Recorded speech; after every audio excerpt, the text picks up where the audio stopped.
দেখুন, যদি আপনি দেখছেন আপনার সঙ্গে কোনো কারণ ছাড়াই কেউ শত্রুতা করছে, এরকমটি হতেই পারে। কোনো বিশেষ কোনো শত্রু হয়ে গেছে যে আপনার ক্ষতি সাধন করতে চাইছে।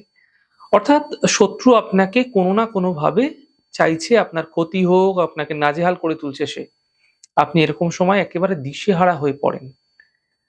এরকম সময় মানসিক স্থিতিকে আপনারা ঠিক রাখুন যে সবসময় বলুন যে, "এই সমস্যা থেকে আমি ঠিক বেরিয়ে আসতে পারবো। ঈশ্বরের আশীর্বাদ প্রত্যেকের উপরে থাকে। কোনো কারণ ছাড়া কেউ কাউকে ডিস্টার্ব করে চলেছে এবং সে বারবার ধরে এই সমস্যার মুখোমুখি হচ্ছে। স কোনো না কোনো নাজেহাল হয়ে পড়ছেন আপনি শত্রুর কারণে। তো একটু ধৈর্য ধরে যে প্রক্রিয়াটি বলছি, এই প্রক্রিয়াটি আপনারা শিবরাত্রির দিন থেকে করলে শত্রু সম্বন্ধীয় পীড়া থেকে কিন্তু আপনাদের মুক্তি মিলবে।" কি করবেন? দেখুন, সর্ষের যে তেল রয়েছে সেই সর্ষের তেলের মধ্যে সামান্য কালো তিল মিশ্রণ করে আপনার গৃহে যে শিবলিঙ্গ আছে সেই শিবলিঙ্গকে স্নান করান।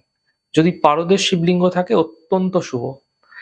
এই পদ্ধতিটি শিবরাত্রির দিন থেকে শুরু করবেন এবং তারপর টানা ৫৭ দিন একটানা করতে থাকুন।